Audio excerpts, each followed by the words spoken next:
Hey guys, this is P Tiger and welcome back to my channel. और आज की इस वीडियो में मैं आप लोग के साथ सीक्रेट इन्वेजन के टॉपिक के रिलेटेड जो कोई भी आपके क्वेश्चन है जो आपने कमेंट्स में दे लिए है, आज मैं उनका जो यहाँ पे आंसर करने के लिए आया हूँ। तो सबसे पहले तो मैं आप लोगों का बहुत ज़्यादा थैंक यू करना चाहूँगा। आप लोग मेरी वीडियोस जो मैं डेली अपलोड कर रहा था, आप लोग उसको डेली देख भी रहे थे और मैंने हर एक के कमेंट पढ़े और मुझे बहुत सारे लोगों के तो नाम भी याद हो गए थे कि कौन कौन है जो रोज़ मेरी वीडियोस पे कमेंट करते हैं। तो इसलिए मैंने सोचा था कि जब ये टॉपिक खत्म होगा तो हम एक Q&A सेशन रखेंगे जिसमें सारे क्वेश्चन आप पूछिएगा मुझसे और इस टॉपिक से रिलेटेड जो कोई भी उसके आंसर होंगे वो मैं आपको दूंगा। तो इस तरह आप लोगों ने तो बहुत ज़्यादा सवाल करे हैं, लेकिन मज़े की बात ये थी कि उसमें से बहुत सारे सवाल जो थे सबके एक जैसे ही थे तकरीबन, तो इसीलिए हमारे पास ज़्यादा सवाल नहीं हुए हैं। तो इसलिए मैंने उन सारे सवालों को अपने पास जमा कर लिया है और अभी मैं एक एक करके उनके आपको जवाब दूंगा। तो सबसे पहले जो हमारे पास सवाल आया वो वेयर का है, मतलब कहाँ। ज़्यादातर कैरेक्टर्स जो थे इस मेन इवेंट के एंडिंग में गायब हो गए थे, तो बहुत सारे लोगों का यही सवाल है कि वो लोग गए तो कहाँ गए। जैसे कि सबसे पहले अगर हम बात करें तो लोगों ने सबसे ज़्यादा पूछा कि कैप्टन अमेरिका कहाँ गायब हैं। हमने कैप्टन अमेरिका इस सीक्रेट इन्वेजन के टॉपिक में देखे थे, लेकिन वो बकी बार्न्स थे, ना कि स्टीव रॉजर्स। और बहुत सारे लोग ये बात जानते हैं कि स्टीव रॉजर्स जो है सिविल वॉर के एंड में मर गए थे, तो वो अभी तक रिटर्न नहीं हुए हैं। और बहुत सारे लोग ये पूछ रहे हैं कि वो रिटर्न होंगे, तो बिल्कुल वो रिटर्न होंगे, वो तो जाहिर सी बात है बिल्कुल।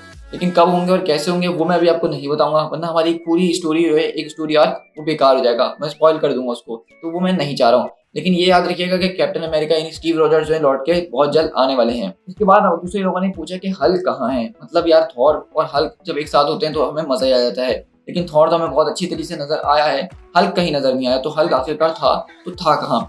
तो हल्क के हवाले से मैं ये बताना चाहूँगा कि अगर आपने उसकी कुछ पिछली स्टोरी लाइन्स पे गौर किया हो, जो कि मैंने लाजमी इसीलिए शेयर करी थी ताकि आप लोग समझ जाएं, तो ये था कि इसमें हल्क जो है गवर्नमेंट से भाग रहा है, क्योंकि उसका रेड हल्क के साथ एक स्टोरी आर्क चल रहा है जिसमें वो जो है, हमने देखा था कि किस तरह से माइटी एवेंजर्स की टीम भी उसकी मदद करने के लिए आई थी, लेकिन उसने साफ मना कर दिया था, क्योंकि जहाँ कहीं भी वो होता है तो लोगों को खतरा होता है उसकी वजह से। इसीलिए वो जो है यहाँ से भागता फिर रहा है और वो अपने तरीके से जो है रेड हल्क वाली सिचुएशन से निपट रहा है। तो इसीलिए अब हम आगे की जो सीरीज कंटिन्यू करेंगे हल्क की, उसके अंदर हम रेड हल्क और हल्क के रिलेटेड सारी चीजें बहुत गौर से देखने वाले हैं। और हल्क के दो बड़े स्टोरी आर्क हमारे पास आने वाले हैं, जिसमें से एक है वर्ल्ड वॉर हल्क्स और एक फॉल ऑफ हल्क्स। तो वो दोनों स्टोरी आर्क बहुत ज़्यादा ज़बरदस्त है हल्क के, और उनको मैं इसी तरह जो हूँ एक एक करके स्टेप बाय स्टेप आपको उनके पास लेके जाऊंगा, तो आपको सारी चीज़ें क्लियर हो जाएंगी कि किस वजह से सेंट्री जो था सीक्रेट इन्वेजन में नहीं था। और डॉक्टर स्ट्रेंज के बारे में बहुत सारे लोगों ने पूछा है, तो आपको याद होना चाहिए कि मैंने न्यू एवेंजर्स की सीरीज जब शुरू करी थी तो उसके एंड का जो लास्ट एपिसोड था सीक्रेट इन्वेजन की टाइम्स का, उसमें हमने ये देखा था कि डॉक्टर स्ट्रेंज जो है द हुड से लड़ने के लिए एक अजीबोगरीब डीमन की पावर्स को पोजेस करते हैं अपने पास। और इस डीमन की पावर से होता ही है कि उन्होंने बहुत ज़्यादा मैजिक इस्तेमाल कर लिया होता है। और मार्वल कॉमिक्स में होता ही है बेसिकली कि जो कोई भी मैजिक इस्तेमाल करता है उसकी एक कॉस्ट होती है, और डॉक्टर स्ट्रेंज ने उस वक्त बहुत ज़्यादा मैजिक इस्तेमाल कर लिया था और वो एक डार्क मैजिक था, जिसकी वजह से डॉक्टर स्ट्रेंज कहते हैं कि अब मैं तुम लोग की मदद और नहीं कर सकता हूँ और मैं तुम लोग को यहाँ से छोड़ के जा रहा हूँ, मुझे जो है अपने कुछ काम करने हैं। तो बेसिकली डॉक्टर स्ट्रेंज इसीलिए पूरी सीक्रेट इन्वेजन में उन्होंने गायब कर दी। पहली बात तो ये है कि राइटर्स ऐसा चाहते थे, क्योंकि राइटर्स ने जो है ज़्यादातर बड़े बड़े जो पावरफुल लोग हैं उनको मेन इवेंट से हटा दिया था, वरना मेन इवेंट में इतना ज़्यादा मज़ा नहीं आता जितना हमें आया है, क्योंकि 2 मिनट में फाइट खत्म हो जाती है, वो फाइट ही नहीं रहती। तो इसीलिए डॉक्टर स्ट्रेंज को हटा दिया इन लोगों ने। लेकिन डॉक्टर स्ट्रेंज कहाँ है और क्या कर रहे हैं वो बहुत ज़्यादा इंटरेस्टिंग स्टोरी है, और उनको हम न्यू एवेंजर्स की सीरीज के अंदर आगे देखने वाले हैं, जो मैं आपके साथ शेयर करूंगा डार्क एवेंजर्स वगैरह की सीरीज के साथ। इसी तरह सेंट्री के हवाले से अगर आप पूछें तो सेंट्री भी जो था हमने देखा था कि किस तरह से एक स्क्रल आया और उसने उसके दिमाग में उसको वॉइड दिखाया, जिससे वो डर के स्पेस में भाग गया। लेकिन हमने देखा था कि वो वापसी अर्थ पर आया था अपनी वाइफ को बचाने के लिए, लेकिन वो सेंट्री नहीं, वो वॉइड था, और वॉइड एक बार फिर दोबारा वापसी आ चुका है। तो वॉइड और सेंट्री की कहानी हम कंटिन्यू करेंगे डार्क एवेंजर्स की सीरीज के अंदर, तो उसमें आपको पता चल जाएगा कि सेंट्री कहाँ है और वो क्या कर रहा है। इस तरह और भी बहुत सारे कैरेक्टर हैं, जैसे कि ब्लू मार्वल के बारे में बहुत सारे लोगों ने पूछा है।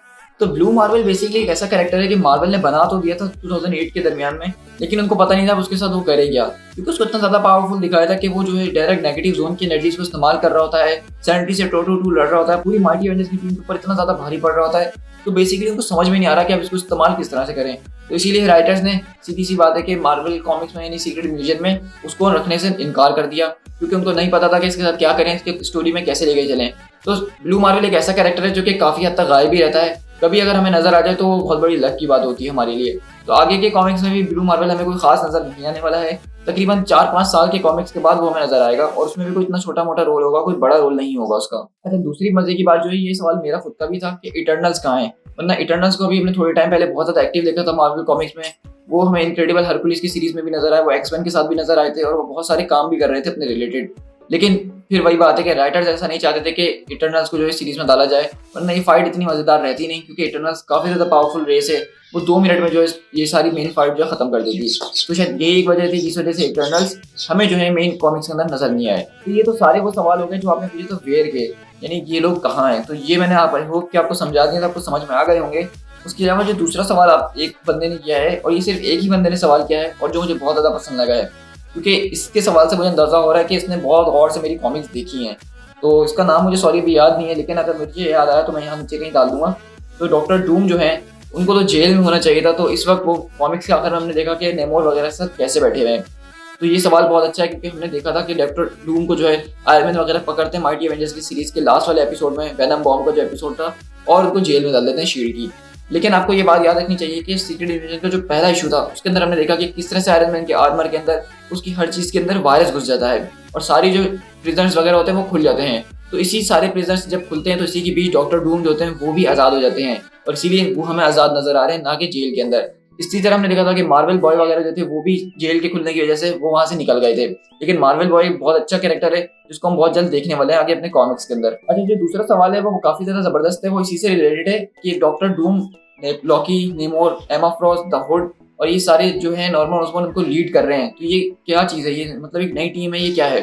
तो मैं बेसिकली आपको बताता चलूँ कि जिस तरह से हमने इल्यूमिनाटी देखी थी जिसके 6 मेंबर्स थे और वो दुनिया के की रोल्स में थे और वो लोगों की जो थी मुश्किलें दूर करने में लगे रहते थे, इसी तरह से नॉर्मन ऑसबॉर्न की बनाई हुई ये एक इल्यूमिनाटी है। अगर आप गौर करें तो उसके अंदर सारे उस तरह के लोग हैं जिस तरह के होने चाहिए।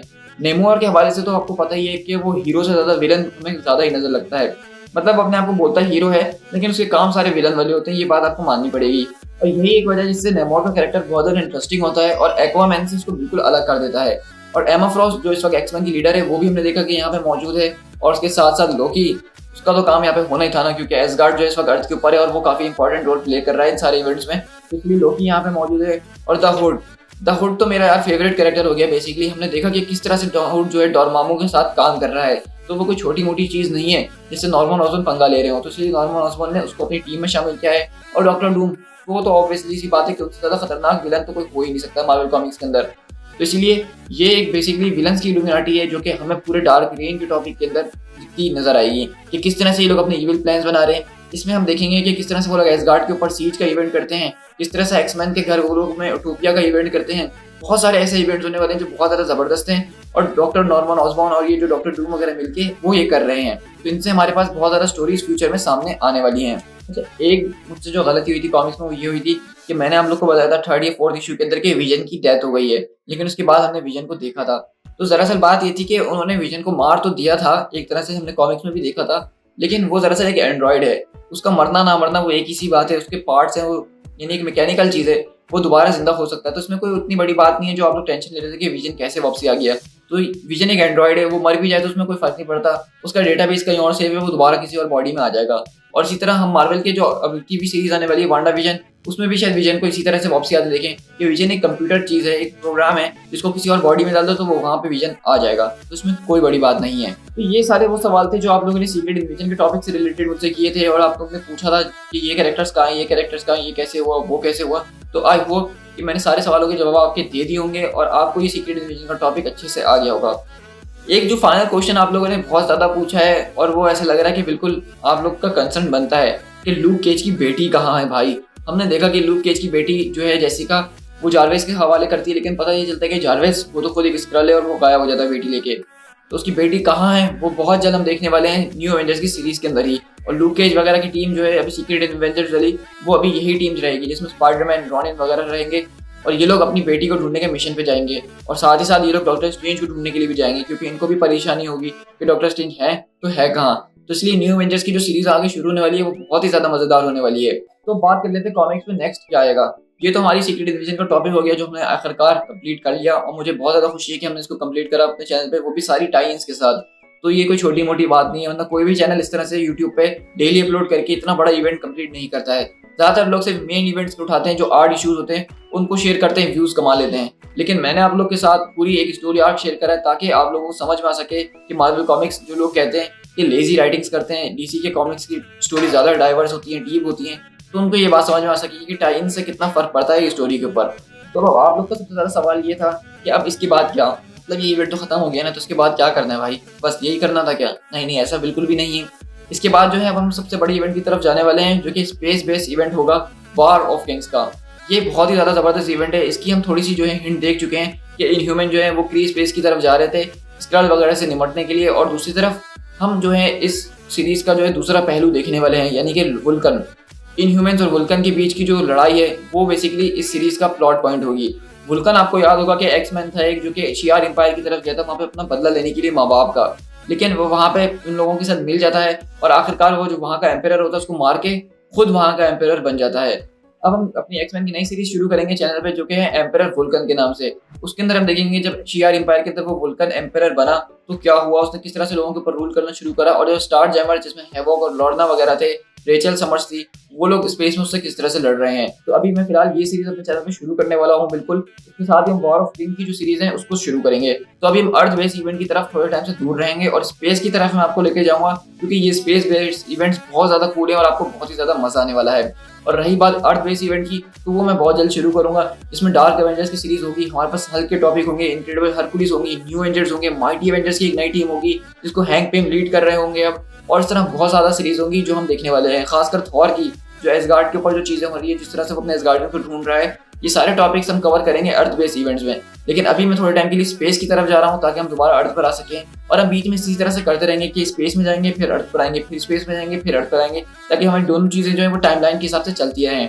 जैसा कि अभी जब वॉर ऑफ किंग्स का इवेंट हमारा खत्म होगा तो हम अर्थ पर आ जाएंगे डार्क रेन को कवर करने के लिए, ये हमारा कंप्लीट होगा तो हम वापसी स्पेस में जाएंगे रियल्म ऑफ किंग्स को कवर करने के लिए।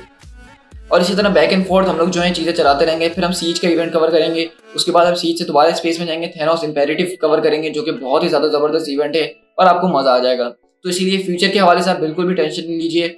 इतनी वीडियोस आप लोग को मिलने वाली है कि आप लोग देख देख के थक जाएंगे, लेकिन मैं बना बना के नहीं थकूंगा, क्योंकि this Tiger has no stop button.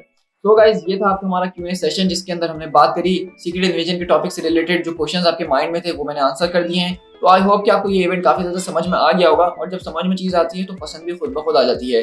तो मुझे वो तो पता चल गया है कि आपको कितनी ज्यादा पसंद आई ये सीरीज, क्योंकि मैंने आप लोग का बहुत जबरदस्त इसके ऊपर रिस्पॉन्स देखा। मैं मानता हूँ कि व्यूज इतने नहीं आ रहे जितने आने चाहिए, लेकिन मुझे रिस्पॉन्स से ज्यादा मतलब है। जो आप लोग कमेंट्स कर रहे होते हैं, जो लाइक्स कर रहे होते हैं, मुझे वो ज्यादा चीज अच्छी लगती है। भले 10,000 लोग देख लें, लेकिन 5 कमेंट्स आए हो तो वो मुझे बहुत बुरा लगता है। तो इसीलिए जो आप लोग कमेंट्स करते हैं वो प्लीज़ ज़रूर किया करें, उसी से मुझे मोटिवेशन मिलती है। मुझे व्यूज़ की टेंशन बिल्कुल भी नहीं है।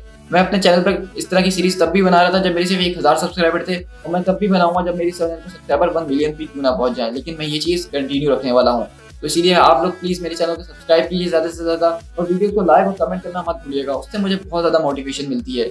और हाँ, वीडियो खत्म करने से पहले मुझे एक चीज़ आपको बतानी है कि बहुत सारे लोग मुझसे ये पूछ रहे हैं, मुझे यहाँ तक कि गालियाँ भी दे रहे हैं कि भाई मार्वल ज़ॉम्बीज़ का पार्ट 2 शेयर कर दो।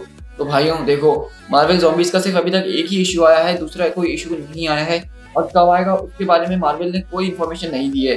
तो जितना तुम्हें इंतजार है इस सीरीज का, उतना मुझे भी इंतजार है, और मुझे भी शेयर आप लोग के साथ जल्द से जल्द करना है। तो इसलिए कमेंट में यार गालियाँ नहीं दिया करो कि जल्द से जल्द इसको लेकर आओ, जल्द से जल्द इसको लेकर आओ, जब आया ही नहीं तो मैं कहाँ से लेकर आऊँ। तो प्लीज़ वेट कीजिए, जैसे ही इशू रिलीज होगा मैं फौरन उसको एक्सप्लेन करके चैनल पर डाल दूंगा। So guys, this is Speed Tiger, मिलते हैं अपनी नेक्स्ट कॉमिक बुक सीरीज के साथ। Till then, thank you so much.